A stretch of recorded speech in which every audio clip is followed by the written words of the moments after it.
For those who seek adventure, this is the Buffalo Roamer Podcast, sharing the people, places, and moments that make a life on the loose worth living. The thing that's going to stick out to you most is when they open up that plane door. The cold is something like you've never felt. The jungle's so thick, even if you had a machete, you couldn't get through it. There's a huge blonde grizzly bear.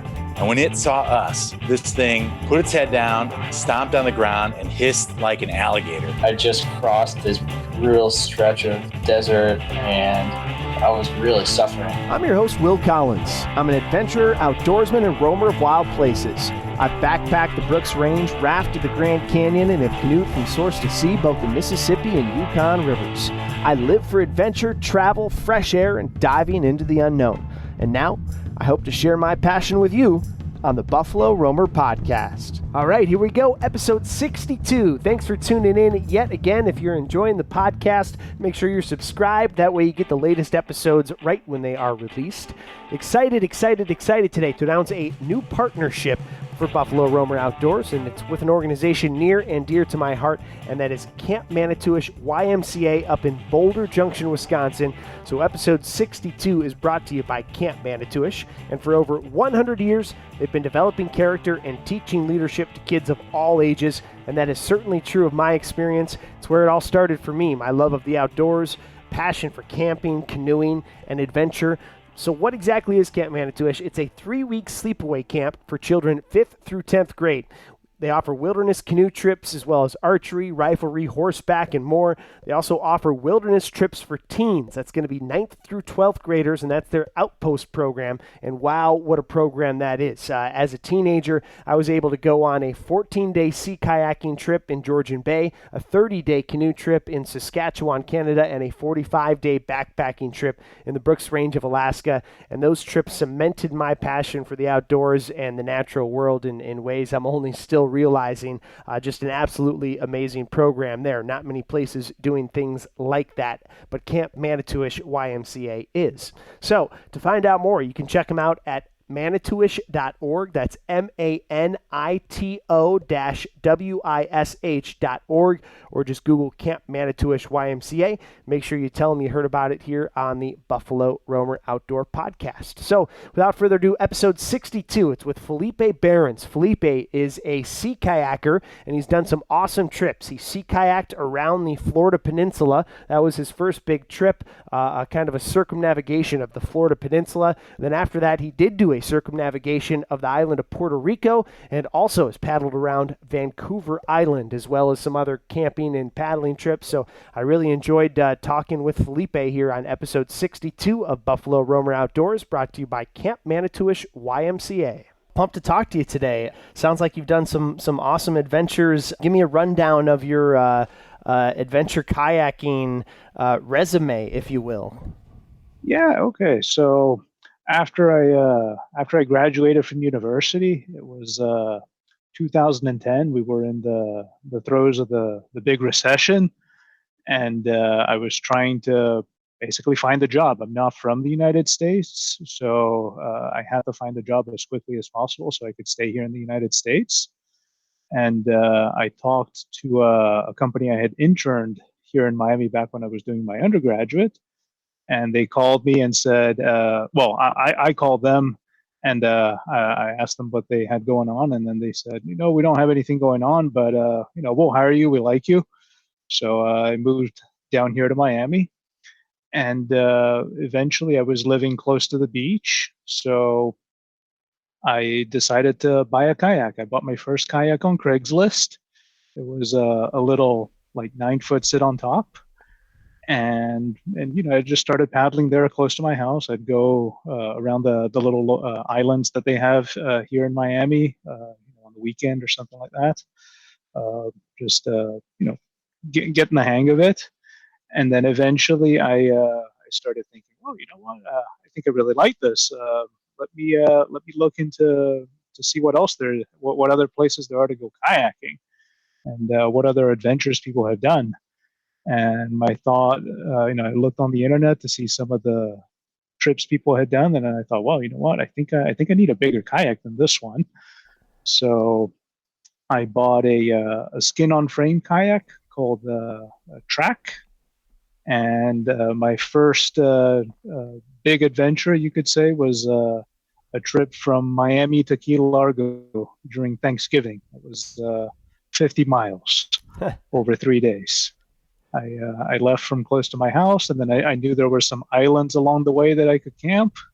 So I went and just put everything in the kayak, and then I went during Thanksgiving for 3 days. I left on Thursday, and then I arrived down in Key Largo on the Saturday. And then, of course, I had my mom come pick me up.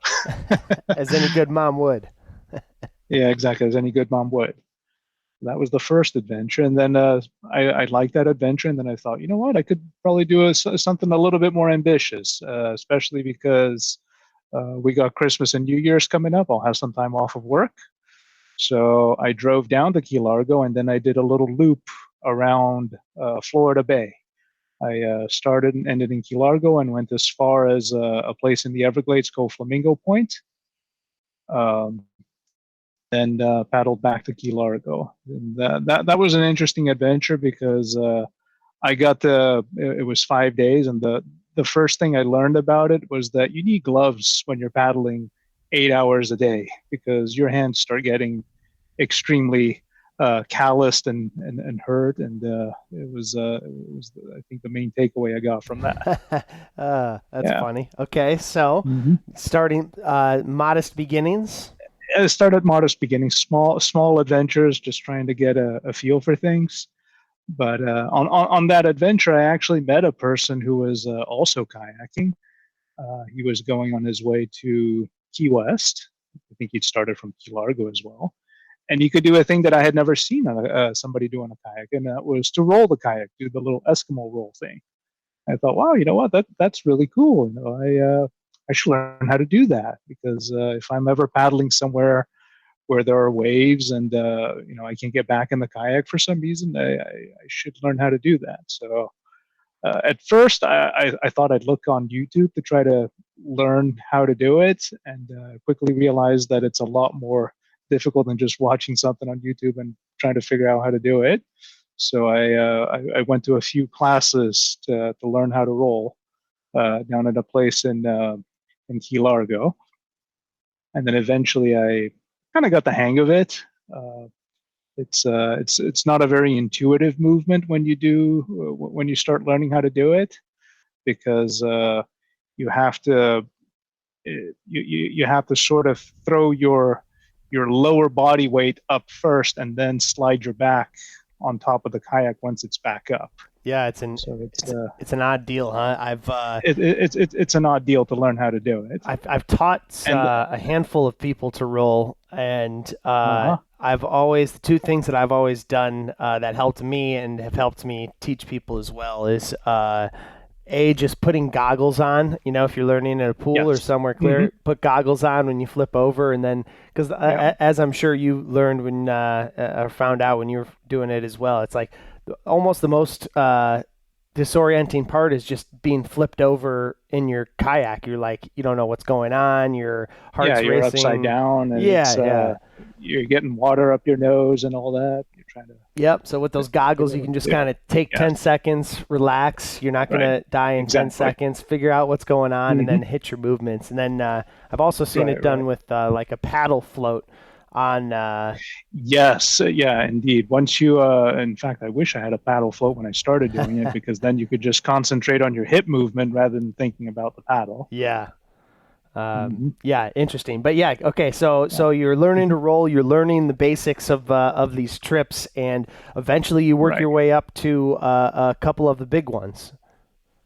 Yeah, so after I had that skin on frame kayak, I bought the kayak that I was learning to roll in the class, which was a Tempest 170. Sure. Probably one of the most common kayaks that you see out there, the Wilderness Systems Tempest 170. Good boats.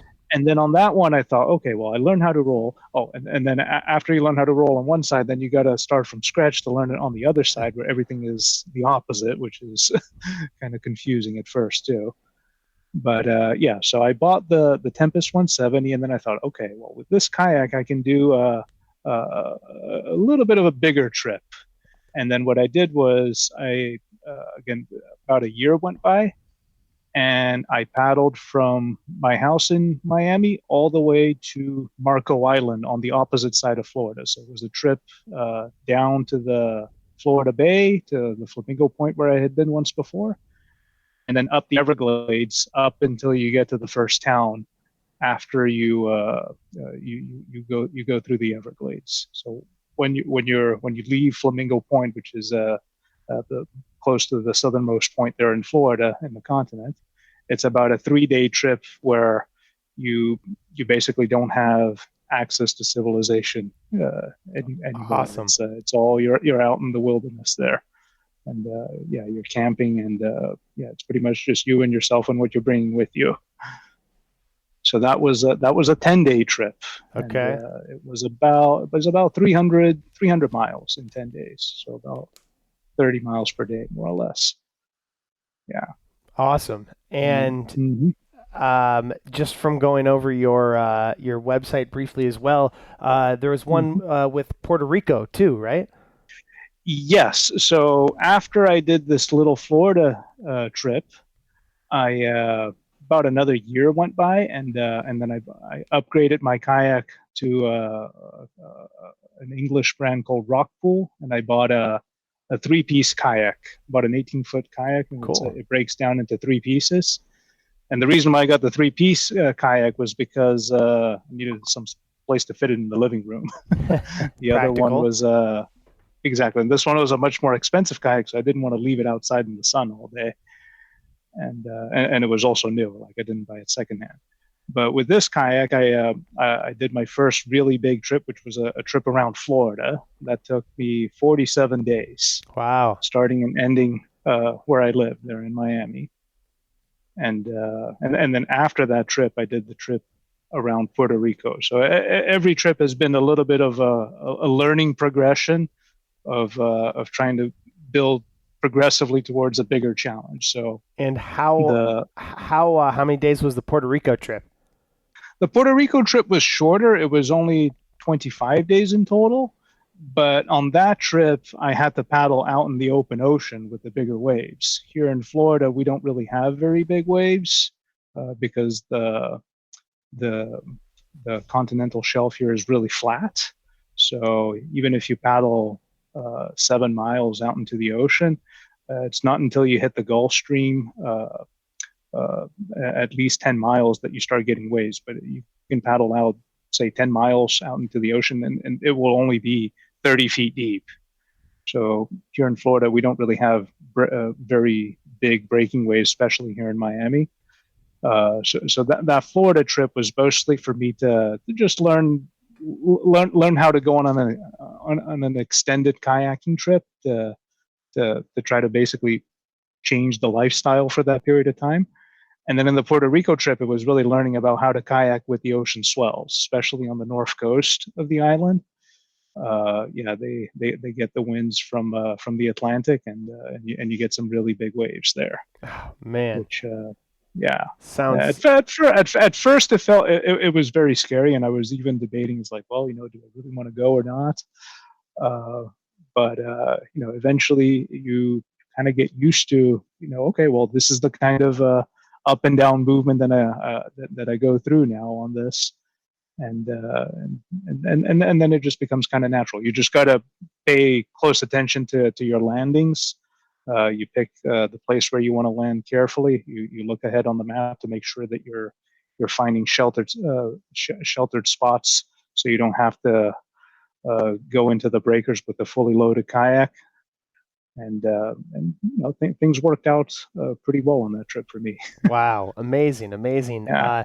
So I've done a lot of paddling, a lot of canoeing, done a good amount of sea kayaking and kayaking and some whitewater stuff back in the day as well.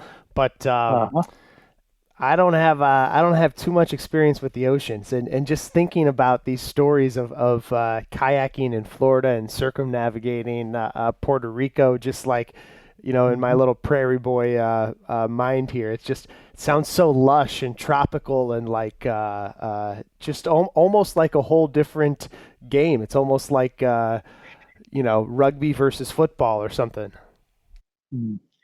Yeah, with the Puerto Rico trip, the it was a good learning experience there to be able to paddle with the large waves. So Yeah, what were yeah. some of the strategies for paddling in those ocean swells? You mentioned So in Puerto Rico, the strategy is to start extremely early. You want to be packing up in the dark still, because the winds are very predictable. The mornings start very flat and calm, and then the winds progressively build up during the day until the afternoon when it's blowing 25, 30 miles per hour. It's a very predictable pattern. So you try to get your paddling, especially on the north coast, which is the one most exposed to the swells. You try to get all your paddling done by around 1 p.m. You already want to know where you're going to land for the day.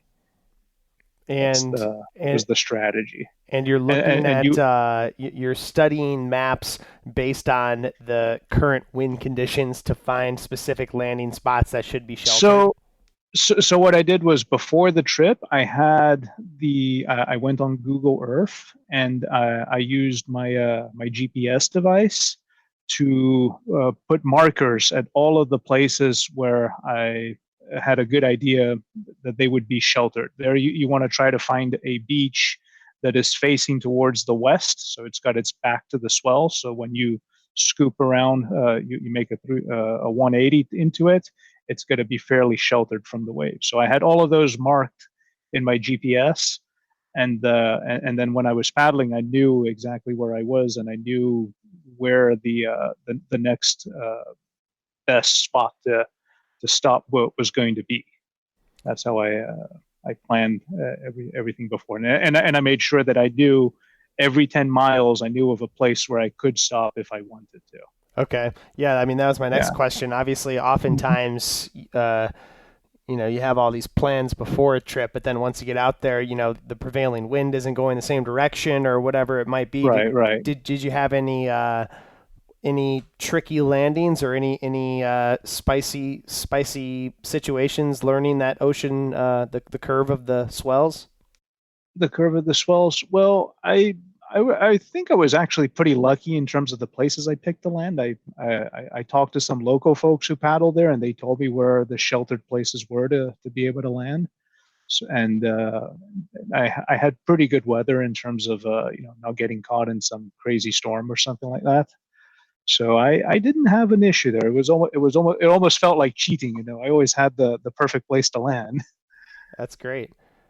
Yeah. How about since we're on the Puerto Rico trip, we'll start there and work backwards, and we'll flip flop between them, however it works. But how about the camping on the Puerto Rico trip? What was the camping like? You were out there for 25 days. I was out there I didn't camp every day. I camped probably camped every more or less 5-day stretches, and then I would get a hotel every so often to stay at. But what I did was I took an MSR tent, a 2-person tent, and with the kayak, you can pretty much fit everything inside the kayak. You pack your tent, your food, your clothing, all inside dry bags, and you can fit everything inside the kayak. And then in terms of finding a place to camp, I just looked on Google Earth, and I tried to see where was a nice beach to be able to camp. Like there aren't really very many designated campsites to camp at least none that are legal. So at times what I would do is I would just pitch my tent after sundown, and then try to make sure I was packed up by sunrise.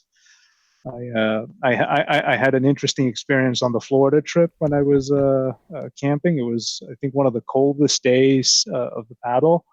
It was probably at night. The temperature was dropping into the 30s, and I had arrived on this beach on the Gulf Coast, and it was a nice, beautiful white sandy beach there. It was in a park.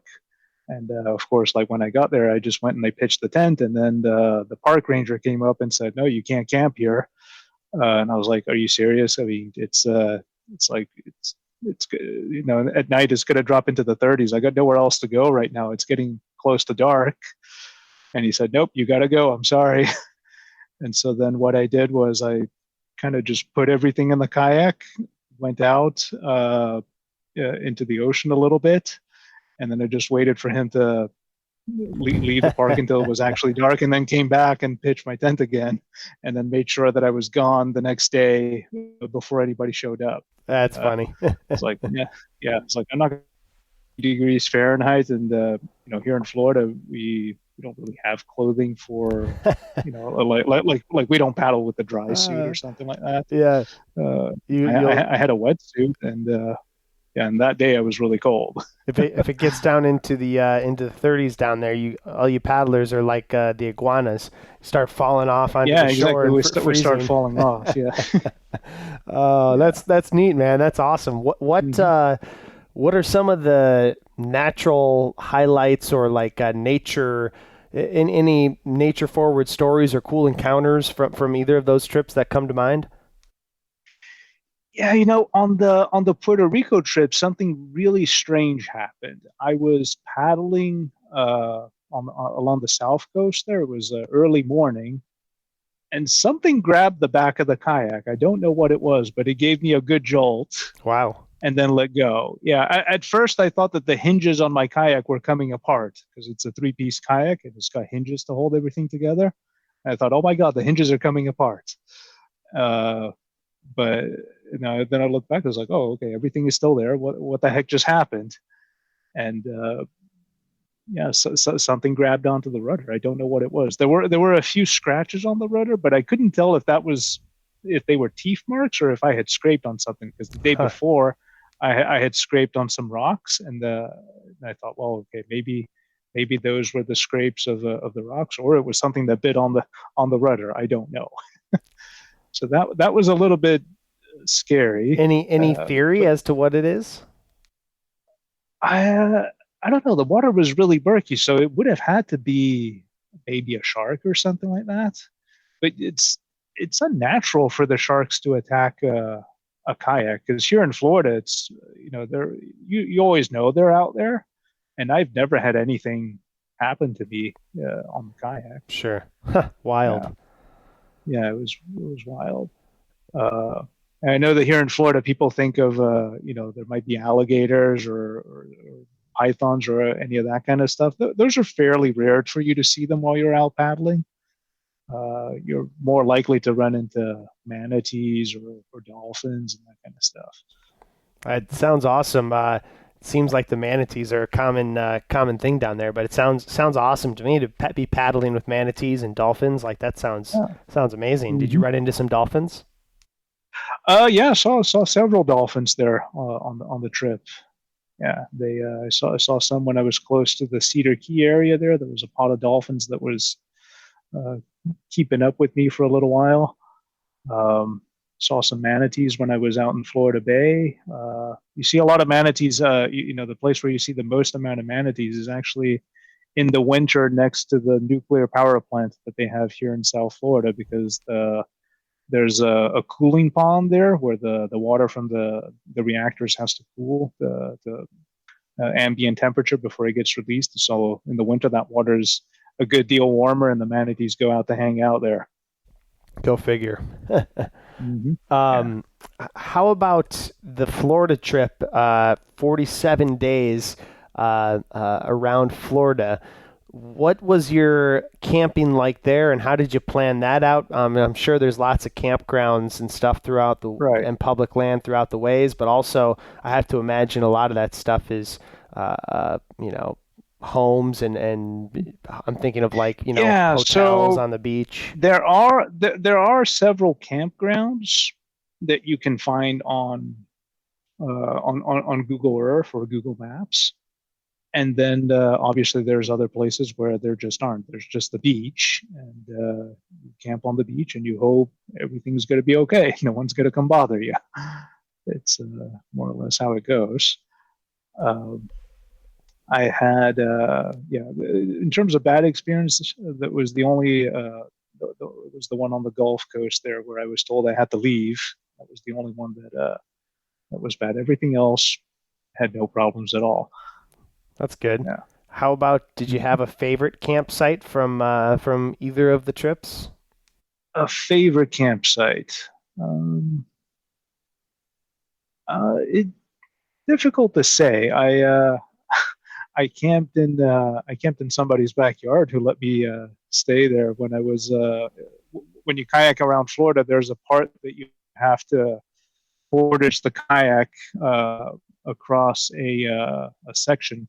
Okay, because you go up a river called the St. Mary's, and then you paddle up to a town called St. George, and then from there's a portage that you have to do to go from the St. Mary's River Basin to the Suwannee River Basin.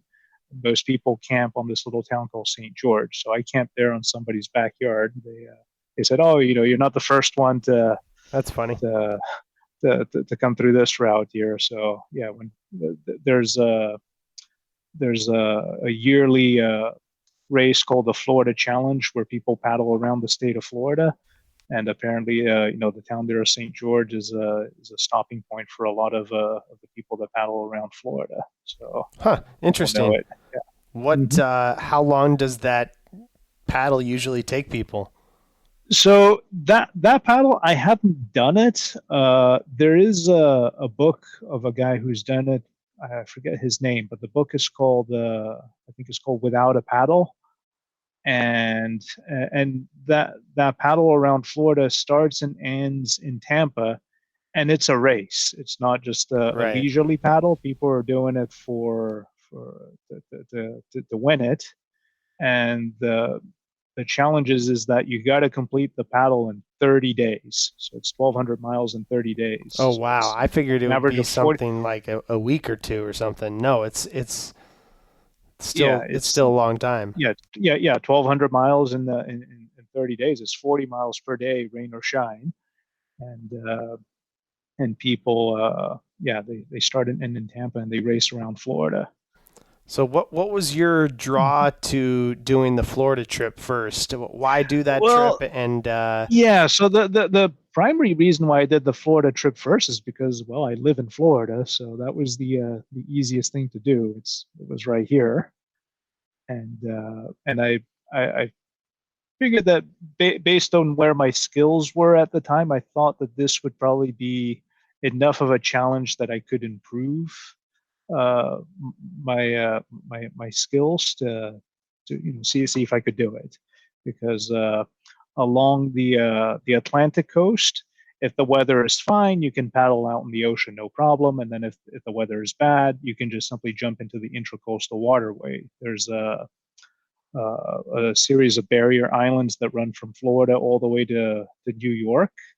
And behind those barrier islands, the water is always calm. You can always paddle in there, and you don't have to worry about ocean swells or anything like that.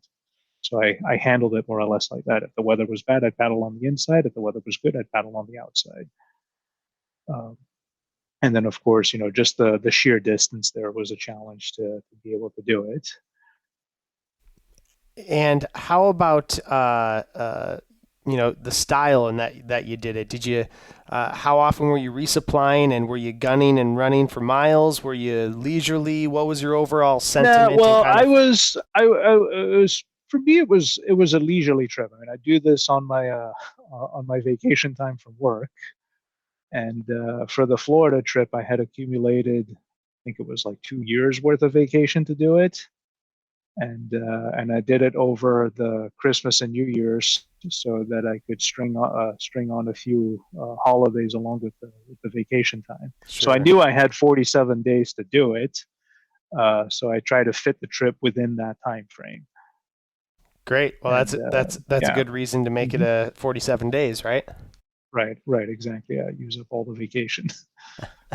Oh, that's awesome. I managed to join up Christmas, New Year's, and Martin Luther King holidays, all of them together. Bank it. Enough time. Yeah, exactly. There was enough time to bridge all of those holidays. That's awesome. And what's your overall takeaway from these trips? What drew me to kayaking is that when you're out paddling for, a few hours in a day, while you're paddling, there's nothing else that you can do in terms of the stress of life. You're out in the water, you're on a boat. Nothing else can get done until you're done paddling. So your mind is free to take a break from work and all those things. You you only have one task to focus on, and that's the paddle. So you you get a break from daily life when you're out in the water. Somebody calls you, it's like, okay, well, what am I going to do? I'm out in the water. I'm going to have to wait. Sorry. Yeah, it's simple, right? It's simple, yeah. Life is simple when you're paddling. You're going from this place to that place, and when you're out in the water, there's nothing else that you can do except paddle. So, How yeah. about So how about any challenges on either of those trips? You mentioned some of the Puerto Rico stuff with learning the ocean, kind of how to deal with the open ocean. What were some of the other challenges? some of the other challenges, I had a lot of challenge in terms of learning what works and doesn't work in terms of gear. In all three of my trips, I've had problems with my air mattress. Believe it or not, I've always had them develop all of these punctures, and then before you know it, you're sleeping on a deflating mattress. Been So that there. was you've been there, okay? Yeah, it's uh, yeah. Basically, I learned is that you got to spend the money on a mattress. You can't go cheap. That would be one of the things I learned there. And then the other one is it's part of doing the trip is also, it's not just so much as a personal journey, but it's getting to meet folks along the way, talk to people, get to know their stories. And when you're out on a trip like that, when you're going around, say, Puerto Rico or around Florida, a lot of people are fascinated by what you're doing, and they want to sit and chat with you to hear about your story of what you're doing. So it's always uh, it's always a good way to meet people and start conversations. I find, especially when people are just looking out in the water, and then all of a sudden you come and you land on the beach that they're at, and they're all wondering what you're doing. Like, usually people don't see an 18-foot kayak, so it's something different, and it's a good conversation starter with people. You bet. Looking like Tom Hanks from Lost, right? Yeah, exactly. What do you have any memories or any stories or from meeting people along the way? Is anything Meeting people. Yeah. Uh, I met some. I There was an interesting part on the Vancouver trip. In fact, I'm in the middle of writing up that trip because it happened this past summer. But I'd paddled part of the way with a group of folks, and then this was the first day when I was paddling again by myself, and I arrived on this town called Tassis. I had been paddling for 3 weeks, had been camping for the past 3 weeks, and then I thought, oh, okay, I'm going to get to this place, and it's going to be my first shower in 3 weeks. I'm excited. It's going to be great. I'm going to stay in a hotel, sleep in a bed, and all this. And I got to the town, and I got to the place where I had booked the room, and then the receptionist there said, "Oh, I'm so sorry. We've been trying to call you. We got the dates wrong. We're booked for today. It's tomorrow that we have time." Yeah, and I was like, "Oh, Jesus, are you serious?" So I was a little bit distraught, but then somebody else who was there just saw how they overheard my situation, and they invited me to come and stay with them for that one night. Wow. It was great. Yeah, they gave me a bed. They washed my clothes. They gave me dinner. It was a lady who she ran a fishing lodge. And what I learned there is that they're in Canada. They have these fishing lodges where people book maybe a week's worth of time. They come in, they catch as much fish as they can, and then the fishing lodge will prepare the fish. They will package it, all the fish that you catch, and then send it home for you. And then you got fish for, say, like 3 months or something like that. And yeah, I got to talk there to the fisherman who was staying at the lodge. It was all pretty fun. That's neat. That's neat. Yeah. Hey, it's Will here. This episode of the podcast is brought to you by a great organization, and that is Camp Manitouish YMCA up in Boulder Junction, Wisconsin. Camp Manitouish is looking for staff to be part of their summer camp and leadership programs and operations. Come have a summer-long wilderness experience working with youth, build lifelong friendships, leadership skills, patience, and build confidence. Let me tell you, some of the best summers of my life are the 3 years that I worked at Camp Manitouish. In addition to the friendships that I made and still have, I was able to lead some really awesome trips, including sea kayaking in the Apostle Islands, canoe trips in the Northwoods of Wisconsin, and I met some really cool people. Some perks of the employment include weekly salary, all housing and food provided for the summer. They do offer leadership training, options for wilderness certifications as well, like Wilderness First Aid, CPR, and Wilderness First Responder. Staff is open to any age, in addition to 18-year-old high school graduates and college students as well are welcome to apply. You can find out more, search open positions, or apply for a job at manitouish.org. That's manito-wish.org, or just Google Camp Manitouish YMCA and make sure you tell them you heard about it on the Buffalo Roamer podcast. What was the Vancouver trip? So the Vancouver trip was the trip after the Puerto Rico trip. In fact, I had originally planned to do the Vancouver trip in 2021, but because of COVID, nobody could go outside the country. So last year in 2022, everything kind of aligned so that I could go and do this trip, this trip in Vancouver. So I started planning for it back in January.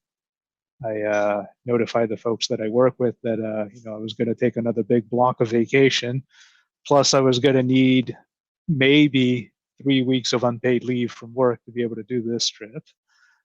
And so then I did the usual where I map the entire trip. I look at all the places that I need that are potential camping spots, places where I can get food and all that, and then I shipped my kayak.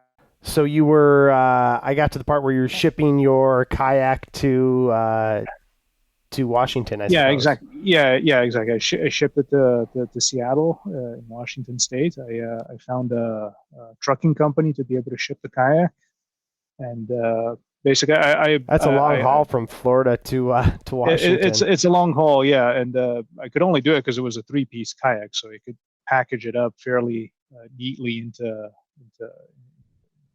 a small space, and I put all the gear that I needed to start the trip already inside the kayak. So nice. When I flew out to Washington, I just went with a little carry-on with me, and I'm banking that everything was going to be there when I got there.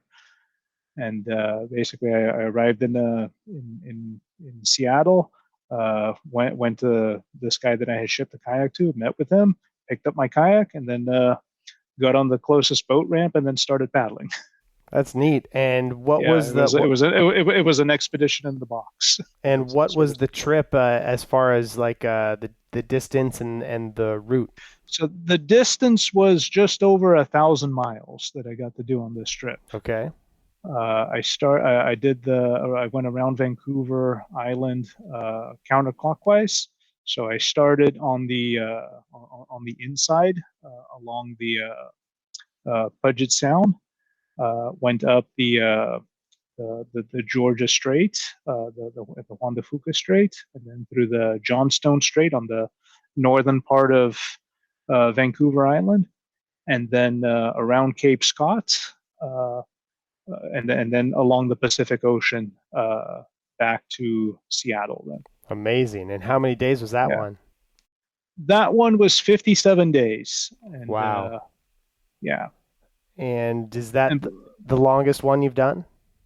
In terms of time, yeah, it's the longest one I've done. So it was I could have probably done it in less time, but I had the time to be able to stretch it out to make it into a longer trip. So I decided to not to rush it and go and see different places along the way, and also especially the most dangerous part of the trip, which was the part from around a place called the Brooks Peninsula that sticks out into the ocean, and it's it's got a reputation for getting some really bad storms there. I wanted to do that part in a group because I'd never been there to the place. So I went in a group of about 10 other kayakers through this company called Skills Kayaking, and we did this stretch around the Brooks Peninsula over a 2-week period. So we picked the nicest days to go around there. And, Awesome. Yeah. In fact, it was almost a little bit of a disappointment with just how calm it was when we were there. I had read all of these things about how rough it could be out there, and then when we got there, it was all flat as a mirror. Nice. When I picture sea kayaking, that's the terrain that I picture it in, right? Like the Pacific Northwest, like glaciers and mountains. And how did that trip, just in the terrain and stuff, differ from from the Puerto Rico and Florida trips? So Florida, it's all very flat. There's no mountains here. And then in Puerto Rico it's a tropical place to kayak. So you're wearing the thinnest wetsuit you can find just to protect you from the sun. And the Vancouver trip was the opposite. I had to buy a dry suit for that trip. I had only paddled in a dry suit a few times when I had been to the Pacific Northwest, and I always rented a dry suit. This was the first dry suit that I actually bought for myself for this trip. And the coldness of the water is quite a shock, just how cold the water gets. In fact, like if you do enough rolls in that water, your head starts to feel like you've just eaten a huge scoop of ice cream and you get in a brain freeze. The water can be that cold. So wow. Mm-hmm. And how did the logistics on that one work? Obviously, in Florida, I imagine there's lots of places where you can logistically resupply. On a trip like that, how did that one work? Yes. So on this Vancouver trip, on the eastern side of the island, which is the more populated side, there's quite a few places where you can stop and resupply. There's some bigger towns there that you can get things. So it's not a big issue. And then, but once you're the last town on the eastern side is called Port Hardy. So once you're out of there, you're pretty much on your own for the next 200 miles of paddling. There's not going to be any places that you can really resupply. So what I did was, since I had planned to meet with this group, we were going to meet in a place called St. Joseph Bay. I took enough food and water with me to make it to this place called St. Joseph Bay. And then there I got resupplied with the group. And then as a group there, we had enough supplies to last us a few days until we had one designated place where we could resupply again. And then from there, we would complete the part there that we were doing together up to a place called Zabalos.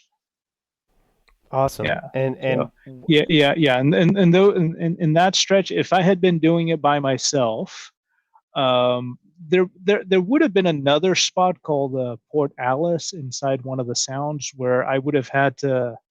I think there was a post office there, so I would have probably needed to send things ahead of me to that post office station, and then just have it noted that I'd be coming by to pick it up at some point.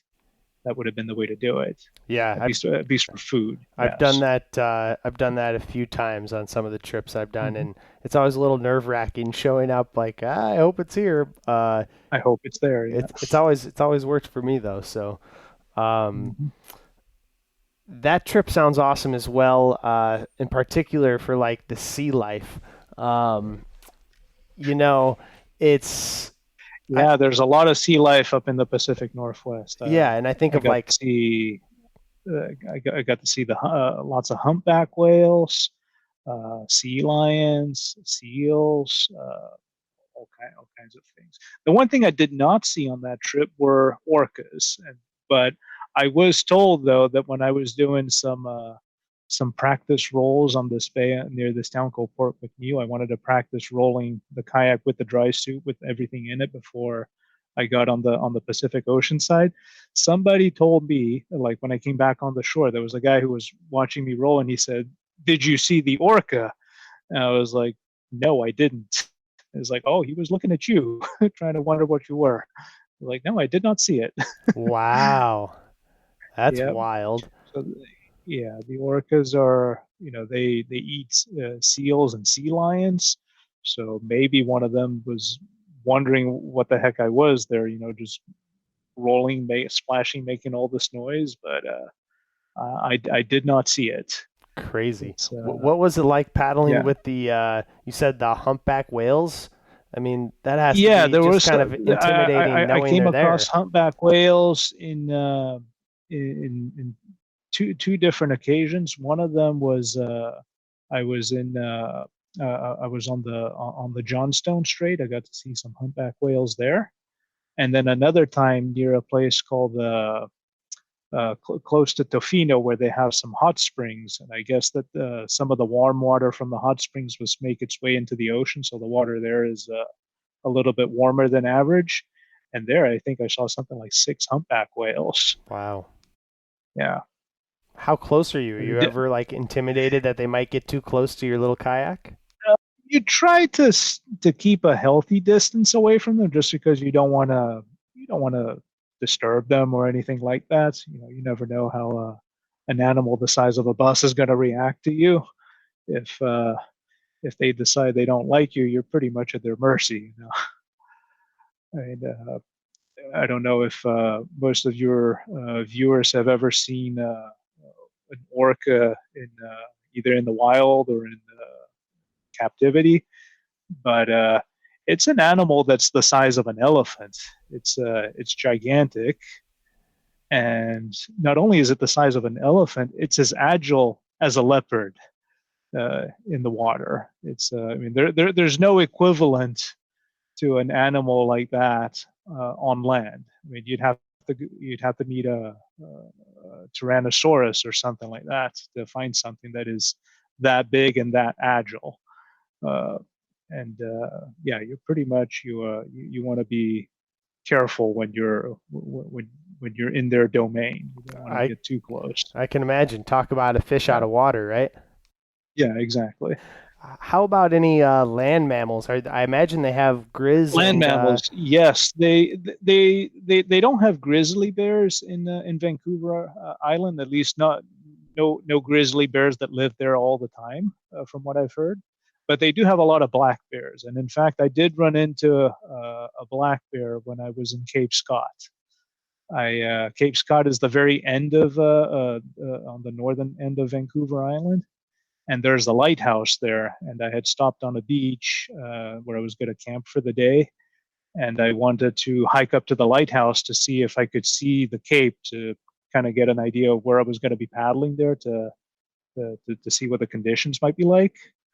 And I was hiking up the trail to the lighthouse, and coming along the trail on the opposite end was a bear. So as I was walking up the trail, the bear was coming the other way. We kind of didn't, we couldn't see each other until we were almost at each other. And then, I saw the bear, and then I stopped. The bear stopped. I was looking at the bear. The bear was looking at me. And my thought was, okay, well, you're not supposed to run when you see a bear. You're supposed to back away slowly. So I started walking back slowly, but then the bear, there wasn't really much of a place where the bear could go because there's bush on either side. So I was walking backwards. The bear was walking towards me. Jeez. And I kept walking backwards until I got to a log that I had crawled underneath before on the trail to get through it. And at that point, I stopped because I was like, okay, no, I don't want to crouch myself on the ground and make myself look small for the bear. So I just stood there, looking at the bear, just talking to the bear, saying, "Bear, you got to go around me. I don't want to go out in the bush." Talking to the bear as if the bear could understand what I was saying, but I think eventually the bear got the hint that I wasn't going to move, so the bear just moved into the bush. just started walking through the bush, making all kinds of noises there, breaking branches. And then he just walked back onto the trail and kept going. I Holy was like, cow. yeah, the bear basically didn't care that I was there. That It was is just wild. I was just another thing in his way. That's funny, man. And Yeah, it was funny. it's funny too to When think that, he's just using the same trail as you. Yeah, he's just using the same trail as me. In fact, when I got to the lighthouse, I talked to the lighthouse keeper there, and he said, "Oh yeah, that he's always around, that bear. He's a local resident. He lives here. There's a few other females that he goes to see here and there. Sometimes he comes up here to the lighthouse. He drives my dog insane." That's funny. Yeah, it's pretty funny. Did you have any close encounters on any of these trips of capsizing or any scary issues? No, on the Vancouver trip, I was actually kind of surprised of just how calm the conditions were for the vast majority of the time there. In my mind, I had planned for the Pacific part to be the worst part in terms of the sea conditions. But most of the days I was there, it was calm like a lake, believe it or not. In fact, I had to sometimes do a few rolls just to cool off because it was getting we were getting a lot of sunshine, and you're with the dry suit, you're sweating inside, you're getting really hot, and sometimes you just have to roll in the water just to cool off. Yeah, it was surprisingly calm there this summer. It's not always like that. Yeah, I was lucky, I guess. And how about on any of these trips? Another thing that comes to mind is like commercial traffic or just any type of sea traffic. Yes, commercial traffic. Yes, there's the one place there where I was running into a lot of commercial traffic was when I crossed from the U.S. to Canada. You have to cross the Juan de Fuca Strait, and all of the big container ships go through there to be able to get to Vancouver. So you kind of have to keep an eye out on them, and you know, don't don't go when there's a lot of fog. Only when weather conditions are good, because the tanker ships can't see you. Like you're as small as a speck of dust for them. And believe it or not, the ships tend to move a lot faster than you think. You're paddling, and then all of a sudden, one of them will be pretty close to you. Yeah, you got to keep an eye on them. How do you keep track of weather on these trips? A marine radio, cell phone, contacts? So for the majority of for all of the Florida trip, I had cell phone reception, so I could get the weather forecast for every day. Same thing for Puerto Rico. On the Vancouver trip, on the east side of the island, you have pretty good reception everywhere. But once you're on the west coast, there's essentially no reception there until you're in the population centers. So what I did was I have a VHF radio with me, and you can get weather marine forecast on it, but it's not very precise. They give the weather for a pretty large area, so you can only really use that as a general guide. What I had was on the GPS that I have, there's a satellite messaging with it. So I had someone that that knew my position through the GPS. They could check to see where I am, and then every day they would send me what the conditions were for where I was. So that way, I could plan whether or not I wanted to take out to sea. Okay, great. And on what days I wanted to stay on land. Yeah, that's it's the only way to do it. Yeah. And what, if you had to guess, how many wind days or off days you took on a trip, for instance, like the Vancouver one? So the Vancouver one, I took quite a few days because I had enough time to be able to do the whole trip and not rush it. So how many days off did I take? Well, it was 57 days in total, and I think I probably took at least 10 days off. Okay. Maybe more, probably maybe 12 days. Yeah, there I mean, there were a few days when I basically just stopped to go explore the area, see things, and that kind of stuff. Go hiking a little bit, stretch the legs. Was there any cool thing that you found on land at Vancouver that you recall, like a cool little day exploring something, or the lighthouse sounds kind of neat? Yeah, in fact, it's interesting. The lighthouses are all manned. They have people working there on the lighthouses, and one of the best things, the funnest things to do is to go there and have a chat with the lighthouse keeper. They'll tell you all kinds of stories from the time that they spend there. They stay pretty much year round, so they get to see everything. I actually got to learn that the job of lighthouse keeper is actually kind of interesting. On one of the lighthouses where I stopped, the people working there was a husband and a wife, and they found the job through a Facebook post. 21st century, huh? Who would have thought?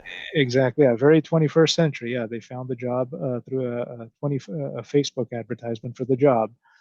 And the interesting thing is, now in the modern age they have internet reception and stuff and everything, so they can order everything they want through Amazon Prime.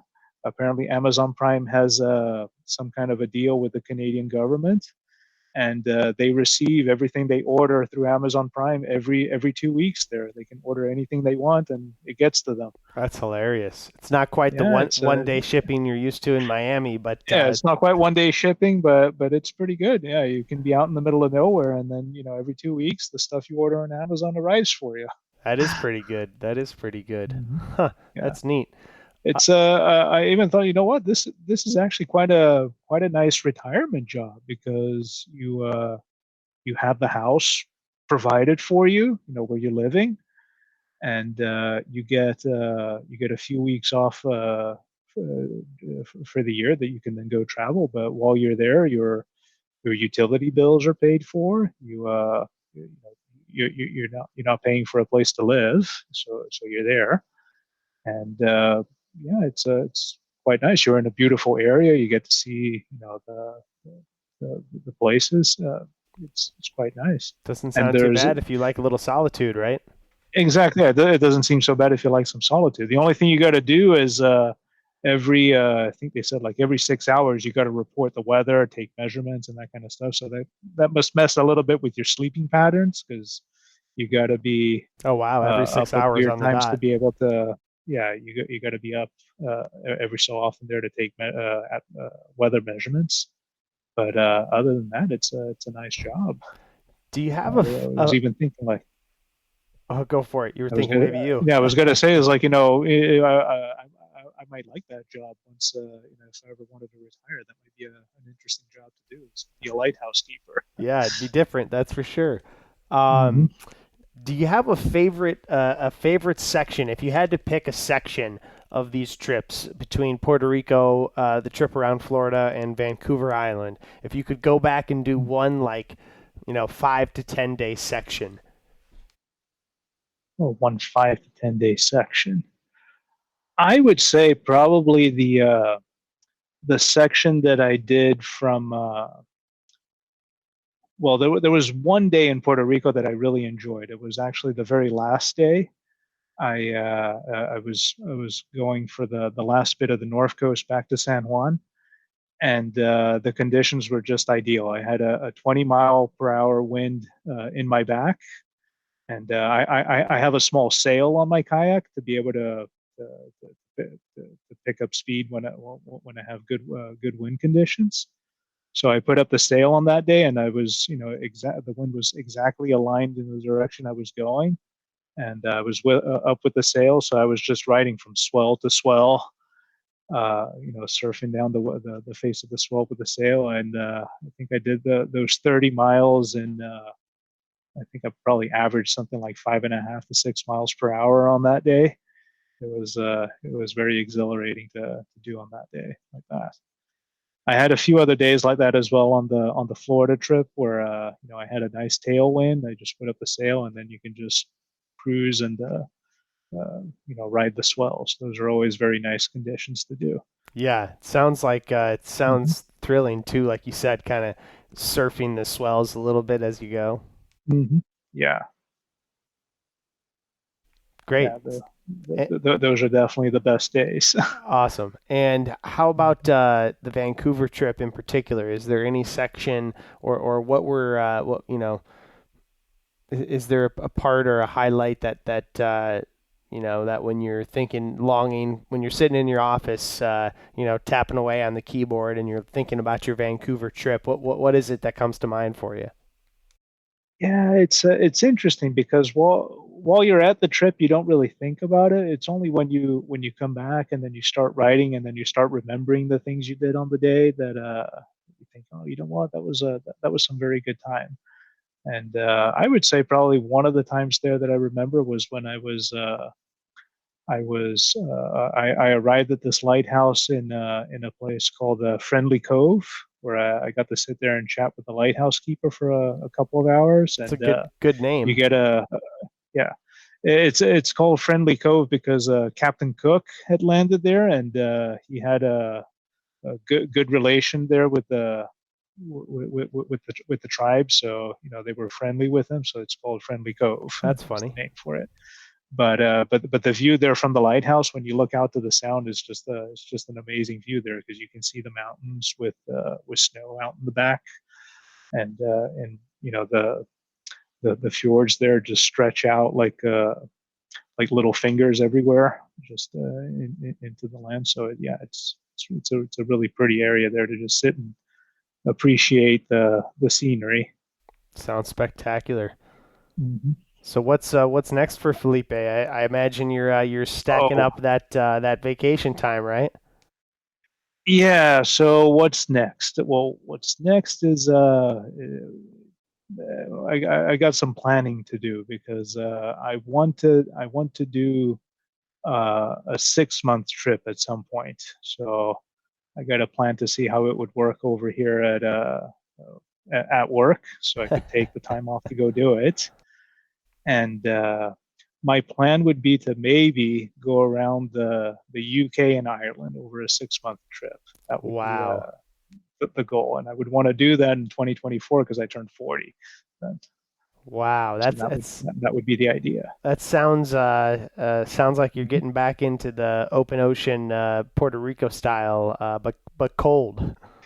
Yeah, but yeah, it's going to be much colder and much more challenging too. So I need to plan things very carefully there, and I want to make sure that I have enough time that I don't have to rush it. And in Yeah. it's a ways off, obviously, and not cementing anything by any means. But what draws you to that challenge and that trip?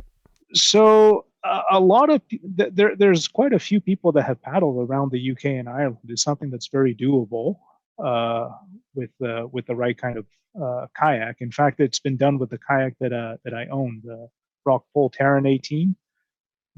Several people who've done it hold the record for going around Ireland and the UK. They use the same boat. So looking at it, thinking, well, it's the same boat I have.